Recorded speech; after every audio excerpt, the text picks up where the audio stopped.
let you climb.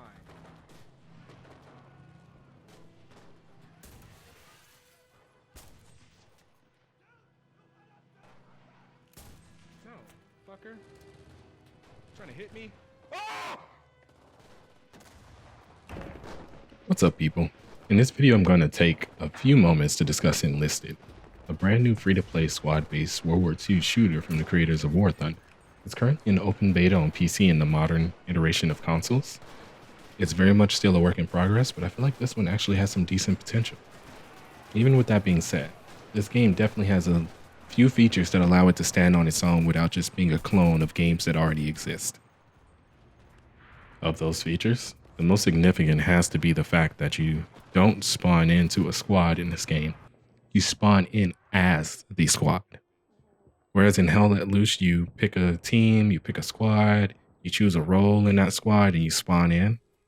This game, you're playing all the roles of that squad because you can switch between the members of the squad at any moment you decide to. So you spawn in, you get your squad, you're leading your squad, you go, oh, you know what? One of my guys has an assault rifle. I'd love to use that right now. You press a button on your keyboard or your controller, bam, you're playing as that character. It's pretty cool.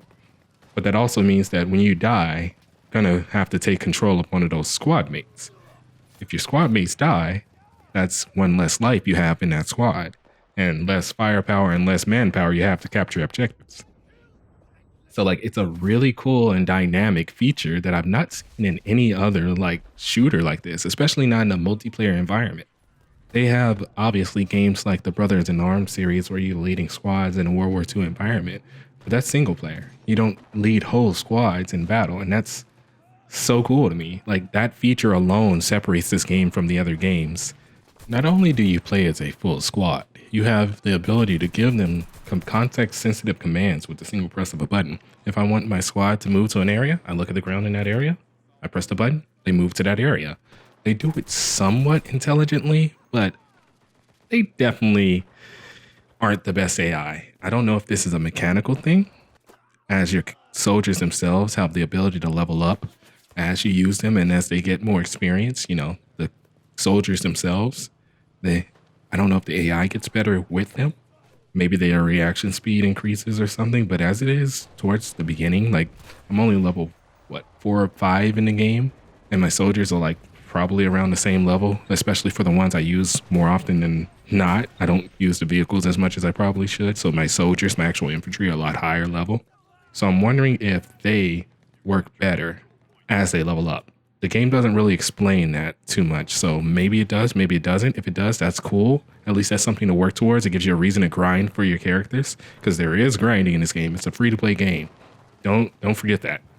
Remember, everything I'm talking about has some kind of way to level it up or upgrade it. And I don't know how that's going to work mechanically, if it's balanced or not. I'm not that far in. But in general, that's something you definitely need to keep in mind when it comes to free-to-play games. The AI isn't terrible, but it's not good. I feel like they need to do a little bit more to make your teammates more reactive. Let them take cover, allow them to lean around corners, allow them to call out and mark enemies on the map, different things of that nature when they're spotted. Like, we need more feedback for the player regarding your squad. Because as it is now, you're kind of just having AI bots follow you around. It doesn't feel organic. It doesn't feel as dynamic as it could. They have an amazing idea here. They just need to actually like buckle down on it and actually make this the driving feature for their game. If they do that, like, imagine having a sniper in your squad. You can point at a hill and tell to overwatch your squad when you're pushing an objective. Things like that. Think of like the old school Rainbow Six or Ghost Recon games before they went action-packed fucking Fast and Furious. Now, don't get me wrong. They will kill people. They will move around. They will, react to enemies, but not always. It's very inconsistent. There have both been times I've seen my teammates just stand there and get shot. Then there have been times where I've just shot at enemies who are just standing there getting shot, not really reacting much. So it's that disconnect between having these squad mates and them not feeling like actual players.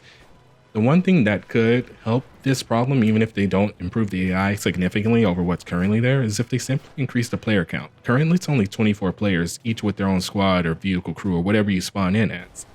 But if they increase the player count to, like, let's say even just 40, so it's 20, and then each person has a squad or a vehicle they're in control of with a squad inside of that, that would be a much better experience, I feel like, for the size of the maps that we have. Then again, maybe not. The maps aren't as big as like typical Battlefield or Hell Let Loose or anything like that. So maybe the limitation comes from the size of the maps. I mean, they're the developers here. They've probably tested these things. It could be a technical limitation or something, but for the most part, it just feels too empty. It feels very video gamey, very artificial. Maybe that's intentional. Like I said, this isn't supposed to be as immersive an experience as Hell Let Loose or like Postscriptum. It's more of an arcade affair. It's not all bad though. They definitely get kills, like I said before. They can help you capture bases because each person on a base, like in Battlefield, makes it capture faster. There have been times where my teammates have been, I don't know, jacking off in a corner or something the whole game, and I've been just taking my squad from base to base, killing people and taking, you know, capture points by myself or objectives. It happens. Even when it comes to defending, sometimes it's more profitable just to tell your guys to defend an area and help them hold off an enemy offensive. Like, a lot of people don't realize that's a beautiful thing you can do here.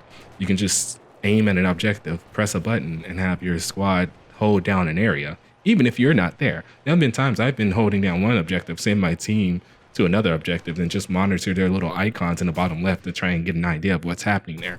When they're shooting, it lets you know. When they're bleeding, it lets you know. When they're dead, it lets you know.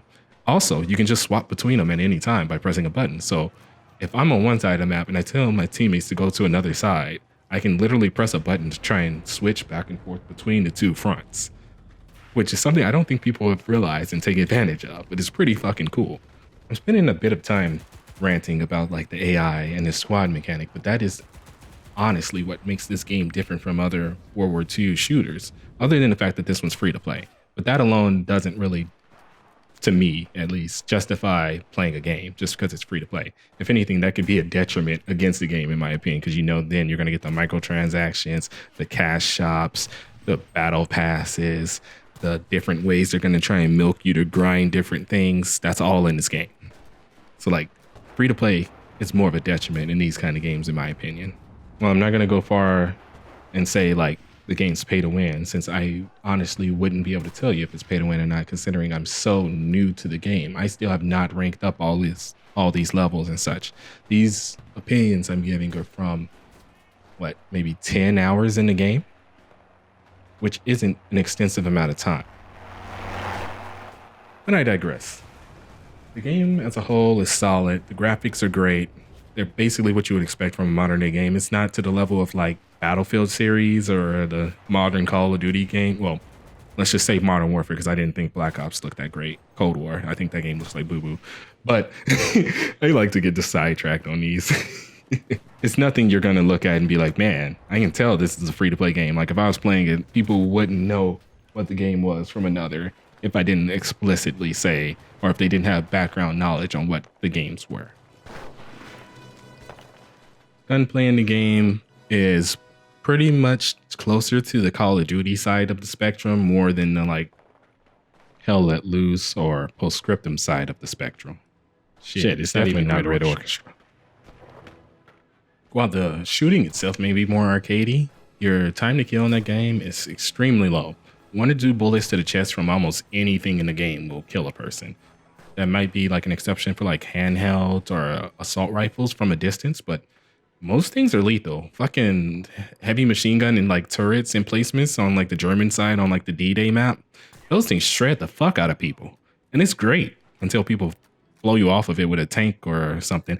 Ooh, this is a complete another like sidetrack, but one thing that you definitely need to do if you try this game out is toss a fucking like remote explosive. They're made for like taking out tanks as infantry and stuff, but throw one into a bunker. That shit is great. You'll get every single motherfucker in there. And it's the best way to clear it out since this game doesn't have like a flamethrower or anything. That shit is great. It sounds morbid, but man, you just blow the fuck out of everyone. Pause. I'll also give them props for the movement in the game. While it's a bit buggy, you're able to climb shit, and that's fun to me. Getting in a windowsill of a second story building and being able to kind of sprint and jump and reach this like roof of another building as a sniper or as a machine gunner, it's fucking great in these kind of games. You can just get up to a spot where people never look and just mow down whole fucking platoons of people until they fucking finally realize, hey, there's a guy on that building over there. And try taking pot shots at you. But man, I wish your squad mates were as agile as you could be. Like, the game just copies your inputs to get to the same spot. Because man, if I could get a whole squad on a building, it'd be beautiful. Overall, Enlisted is a pretty cool first-person shooter, World War II, free to play. If any of this sounds interesting to you, even with the weird AI, I suggest giving it a try. There is another mode where you spawn in like any other game where you're by yourself, no squad, but honestly, I don't even think you should touch it. It's kind of garbage. This game simply doesn't have the player count for that kind of mode. It just doesn't feel right in this game. I feel like if you're going to play that, just buy Hell Let Loose, because that's a much better experience. Without the squad mode, this game honestly doesn't make sense to play. I know I've said this before, but I'm going to try and start getting back into making videos. So if you enjoyed this video or you got any information from it, or you thought it was, just looking at the gameplay in the background, let me know. Any suggestions? Give them to me. Criticisms? I'll listen. Maybe. I don't know. No promises on that one, actually. But make sure to like the video, subscribe to the channel, and do all that other shit that people say so that we can actually get my channel into the algorithm for YouTube. Otherwise, I'm just going to be sitting here talking to myself for a while, which I'm also okay with. I talk a lot. That's fine. Peace out, people.